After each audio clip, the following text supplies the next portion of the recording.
আসসালামু আলাইকুম ওয়া রাহমাতুল্লাহি ওয়া বারাকাতুহু। আজকে আমি একটি কোরআনের সূরার একটি আয়াত ভিত্তিক ২ জনের আলোচনা মধুর সুরে নিয়ে চলে এলাম। আসুন আমরা চলুন শুনি। আজকে আমরা একটা বেশ মজার জিজ্ঞাসা নিয়ে কথা বলবো। এটা এসেছে সূরা আল ফাতিহার ৬ নম্বর আয়াতকে কেন্দ্র করে। হ্যাঁ, একজন শ্রোতা জানতে চেয়েছেন। ঠিক, জানতে চেয়েছেন যে এই আয়াত ইহদিনাস সিরাতাল মুস্তাকিম মানে আমাদের সরল পথ দেখাও এর কোনো সহজবোধ্য যাকে বলে সায়েন্টিফিক বা বৈজ্ঞানিক ব্যাখ্যা বা ধারণা আছে কিনা। হ্যাঁ, এমনভাবে যাতে সাধারণ মানুষও সহজে বুঝতে পারে, এটাই মূল চাওয়াটা ছিল। ব্যাপারটা আসলে একটু অন্যরকম, তাই না? একটা গভীর ধর্মীয় প্রার্থনা। আর তার সাথে বিজ্ঞানের সংযোগ খোঁজা। চলুন এই বিষয়টা নিয়ে আজ একটু গভীরে যাই, দেখি কি পাওয়া যায়। অবশ্যই। অনুরোধটা বেশ নির্দিষ্ট আর কি।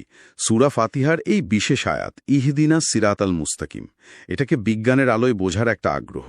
আচ্ছা, আয়াতটির মূল অর্থ তো আমরা জানি, সঠিক সরল পথের জন্য আল্লাহর কাছে দিক নির্দেশনা চাওয়া। হ্যাঁ, এই সরল পথ বা সিরাতাল মুস্তাকিমের ধারণাটা কিন্তু বেশ ব্যাপক, তাই না? ঠিক, এটা তো শুধু একটা রাস্তা নয়। একদম। এটা হতে পারে নৈতিকতাভাবে সঠিক জীবনযাপন, সত্যের পথ, কিংবা জীবনের সেই দিশা যা আমাদের চূড়ান্ত লক্ষ্যের দিকে নিয়ে যায়। আচ্ছা, কিন্তু প্রশ্নটা হলো, এই যে আধ্যাত্মিক বা নৈতিক সরল পথ এর সাথে বিজ্ঞানের সম্পর্কটা তাহলে কোথায়? এমন কোনো বৈজ্ঞানিক উপমা বা নীতি কি আছে যা এর সাথে কিছুটা হলেও মেলে? দেখুন, বিজ্ঞানেও কিন্তু সরল বা সবচেয়ে কার্যকর পথের ধারণা আছে। হ্যাঁ, যেমন? যেমন ধরুন, দুটো বিন্দুর মধ্যে সবচেয়ে কম দূরত্ব কি? একটা সরল রেখা। এটা তো জ্যামিতির মূল কথা। ঠিক। আবার ধরুন, পদার্থবিজ্ঞানে আলো সবসময় সবচেয়ে কম সময়ে যাওয়ার পথটা, ফার্মার নীতি। ফার্মাস প্রিন্সিপাল। ও আচ্ছা। প্রকৃতিতেও দেখবেন, নদী বা ঝর্ণা যখন পাহাড় বেয়ে নামে, তখন কিন্তু সবচেয়ে সহজ কম বাধার পথটাই অনুসরণ করে। এটাকে অনেক সময় প্রিন্সিপাল অফ লিস্ট অ্যাকশন বা ন্যূনতম চেষ্টার নীতিও বলা হয়। বাহ, ইন্টারেস্টিং তো।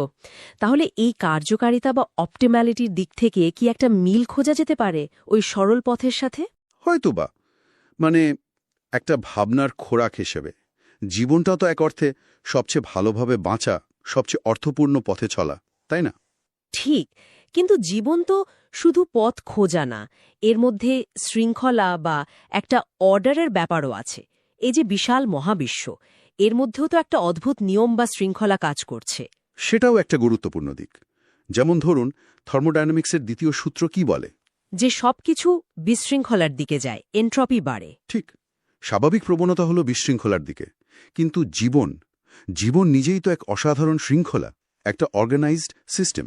হ্যাঁ, তা তো বটেই। তাহলে সরল পথে থাকার জন্য প্রার্থনা করা, এটা কি এই প্রাকৃতিক বিশৃঙ্খলার বিরুদ্ধে দাঁড়িয়ে একটা শৃঙ্খলাবদ্ধ, একটা উদ্দেশ্যপূর্ণ জীবন খোঁজার আকাঙ্ক্ষা? ও ওয়াও, এটা তো একটা গভীর দার্শনিক প্রশ্ন তুলে দিলেন। হ্যাঁ, এটা নিয়ে ভাবা যেতে পারে। তার সরাসরি একটার সাথে আরেকটাকে হয়তো মেলানো যাচ্ছে না, কিন্তু কিছু ধারণাগত মিল বা যাকে বলে রেজোনেন্স, সেটা পাওয়া যাচ্ছে। আমারও তাই মনে হয়।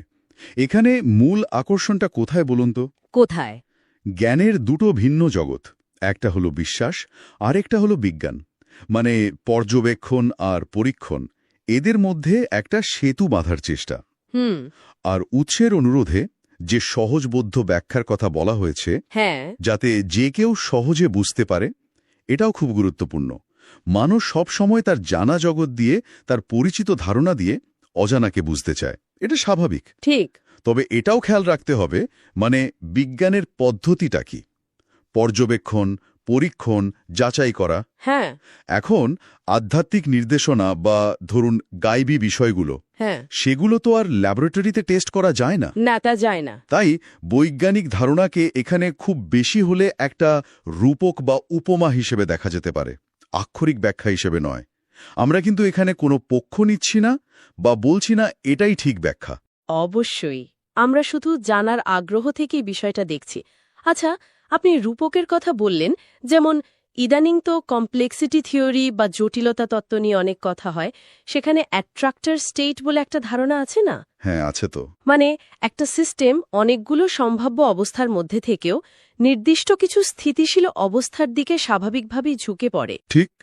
রূপকভাবে কি আমরা ভাবতে পারি যে সিরাতাল মুস্তাকিম হল জীবনের জন্য সেই রকম একটা কাঙ্ক্ষিত অ্যাট্রাক্টর স্টেট, মানে একটা স্থিতিশীল সঠিক অবস্থা যা হয়তো বিশ্বাস বা ঐশ্বরিক নির্দেশনার মাধ্যমে লাভ করা যায়? দেখুন, এটা কিন্তু একটা চমৎকার আধুনিক উপমা হতে পারে। তাই না? হ্যাঁ।